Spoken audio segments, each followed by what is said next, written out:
ère s'ouvre pour l'industrie des API, les principes actifs pharmaceutiques, alors que la crise sanitaire a mis en lumière la dépendance de la France vis-à-vis des importations depuis l'Asie.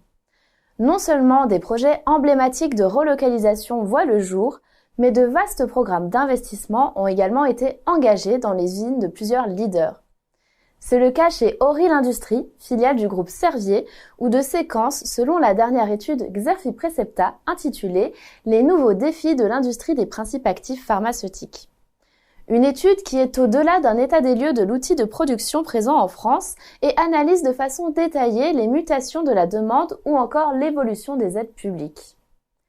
Et selon les conclusions de cette étude, la reconfiguration du paysage concurrentiel s'accélère. Les laboratoires pharmaceutiques continuent de se désengager. Plusieurs exemples illustrent cette tendance, dont les cessions de sites de Merck & Co et de Boehringer Ingelheim, et plus récemment le projet d'externalisation de Sanofi qui a affirmé sa volonté de céder ses activités de production d'API pour tiers en 2022. Les sous-traitants, eux, se renforcent. Deux grands spécialistes français s'apprêtent à changer de main avec le rachat de Novacep par le fonds britannique Bridgepoint et de Séquence par le fonds américain SK Capital Partners.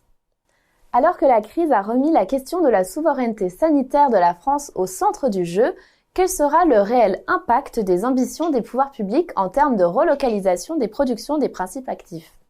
Et quels sont les leviers de croissance privilégiés par les industriels pour profiter d'un contexte porteur?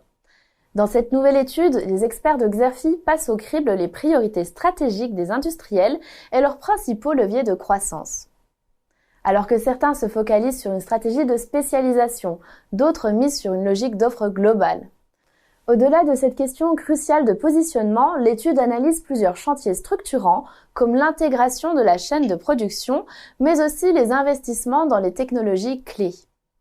Je pense ici aux principes actifs hautement actifs, ou HP-API, dans lesquels investissent Axintis et Servier, ou encore à la chimie en continu, créneau où la France accueille plusieurs acteurs pionniers, à l'instar de la métachimie fine.